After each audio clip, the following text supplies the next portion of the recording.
Hey, I'm Alex Radcliffe from Board Game Co, and this is the month in review for March of 2025. We're going to be going through a variety of things today, from my favorite videos, the best new games of the month, the disappointments, crowdfunding highlights, general highlights, all of that and more, links and timestamps to everything down below. We'll start off as we usually do with the board game stats for the month. We have 165 games played in March, which is more than February. I think it's less than January, but honestly I don't remember exactly what January was. From that, we had 67 unique games played, 34 of which are new to me, meaning they're new to me games that I played for the first time in March. As far as my H-index, I actually don't remember. I didn't check my H-index. I think it must be, I guess, at least 5, because I think I do have 5 games that I played 5 times, although we'll go through it shortly. We had Puerto Rico, which got 5 plays in March. We had Revive, which got 5 plays. We had Shuffleboard, which got 6 plays. Far Away, which got 7 plays, and Fellowship of the Ring, the trick-taking game, which had 11 plays. So we're almost done in that one, so I need to go through a few more. We'll have a review for you soon. It's interesting. Sometimes, I was going to get into a whole thing about when I review games or not, but for whatever reason, Fellowship of the Ring I just kept playing before getting to the review. I don't know if I felt the need to finish it before reviewing it. I think I'm at the point where I'm comfortable reviewing it. I think I've completed the first 12 chapters, which I think is where the game escalates, and then after that you could keep playing, but I don't think there's as much of an escalation to the gameplay. So expect to see a review on Fellowship of the Ring soon, but I still am not actually done with it just yet.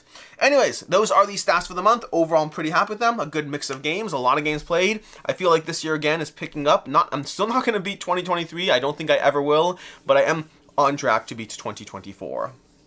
Past that, as far as my favorite videos of the month, this specifically are favorite videos from other channels. Going through other channels, videos I've watched that I enjoyed, that I took notes on. We have Can Primal Usurp Frosthaven's Throne? This is from Above Board, and this is like a little tongue-in-cheek, it's 2.5, 3-minute video. Really worth watching it. I just think it's really, really entertaining and well done. Although, speaking of Primal, we also have a Primal review from Shelfside. They did an 1.5 hour long Primal review. I don't even like Primal enough to watch the whole thing. I'm like halfway through it, but it's incredibly in-depth. I mean, I like Primal a lot. I just don't need to watch an 1.5 hours of somebody else saying that they like Primal when I already know how much I like Primal. But I was entertained enough to watch a decent amount of it, and I do plan on going back and finishing it. Shelfside does some of the most in-depth reviews in the board game space, and at an 1.5 hours for Primal, I think it was like 1 hour and 50 minutes, so it's in depth. It's in depth. Also, spoiler, they liked it a lot, but that's Primal. Then from there, we also had a Arnak world building kind of video from CGE. Czech Games Edition in general has some of the best creator videos. Like when you're thinking of board game creators, like the publishers who have great videos to go along with their stuff, CGE is some of the the best produced videos in the space, in my opinion, from creators. I don't know if they're the top. I'd have to really think it through, but they're definitely up there, easily top 5, probably even top 3. I don't know if I'm willing to say number 1 without really thinking through. IV does some great stuff. There's other creators. The top 3, probably top 3. But check out Czech Games Edition. Subscribe to the channel, as well as if you want to watch a 10-minute video on the world building behind the newest Arnak expansion. That was definitely interesting to watch. We had a failure video from Table Knots. The video wasn't a failure, the video was about failures, and technically this is from February, but I only watched it in March, and it was the end of February, so I'm counting it as a March video. But we have, I tried to play every game in my collection in 1 year, but failed. This is coming to you from Table Knots. They basically going through his challenge that he had set for himself, and he did pretty well, but didn't actually complete his challenge, and I like that aspect. I am somebody who I've talked a lot about things I wanted to do in my videos, and very often I do them, and very often I don't. I have internal goals of things I'm trying to get done, and sometimes just having a goal for yourself is already a good starting point, and sometimes you achieve those goals and sometimes you don't, and it's been a mix, and I appreciate watching the successes as much as I appreciate an in-depth conversation around the failures. Definitely check it out. I thought it was a very well done video. And then lastly, we have the top 10 best-selling board games of the year. This is kind of like a little mini game video from Board Game Hangover. I generally like little mini game videos. I don't always do them because I think instinctively I lean a bit more towards the serious side, but then give me the right situation and I embrace heavily the game side of things. So that's why Meg runs the game shows when we do the weekly lives. Haven't done one in a while. We should do one. But I love game type things. I just don't instinctively start doing them because I don't know. I'm just more serious. I'm gruff. I'm board game guy. That's what I am. Anyways, those are my favorite videos from other creators.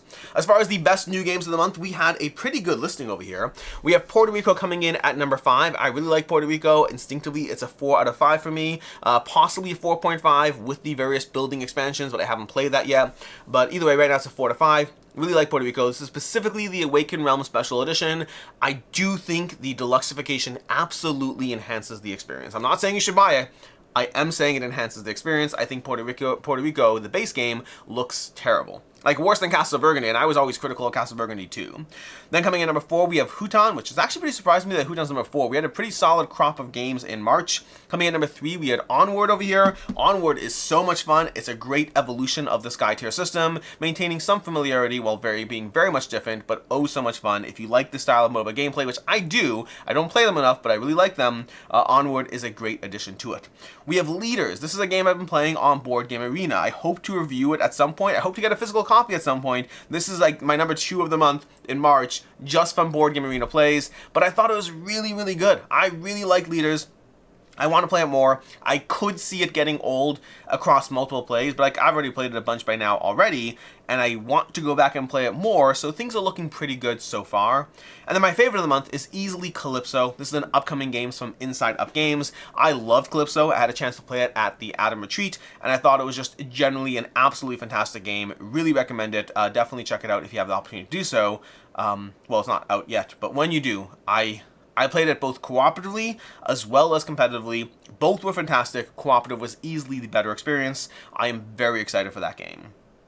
Anyways, that is the best new games of the month. From there we have my disappointments. As usual, the disappointments category, I don't always get 5 in. I get whatever I think is a actual number of disappointments.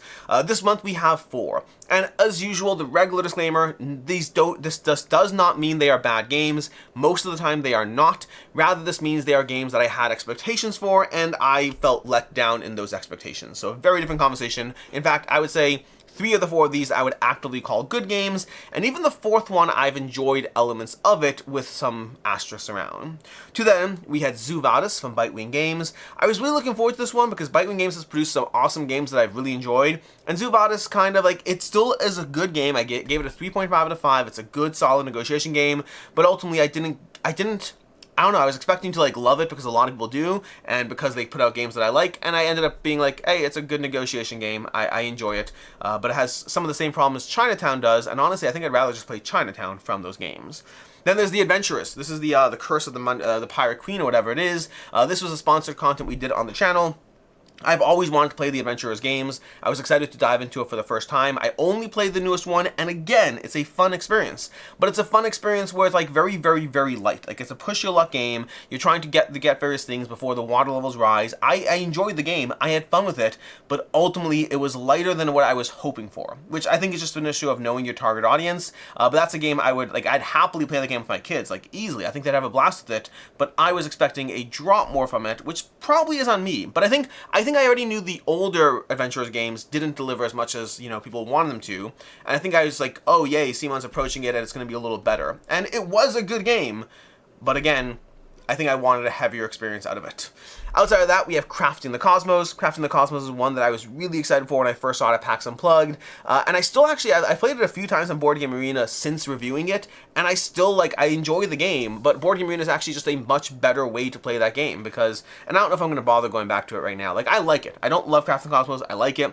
Instinctively, my rating for it would be a 3.5. I did give it a 3 because component issues, components were hard to pick up in the game. They had a great table presence, but a fiddly table presence in a way that definitely took away from my experience. But I was really hoping to like that a lot, and at the end of the day, there are elements that I enjoyed a lot about it, but ultimately it's not one that I need to play.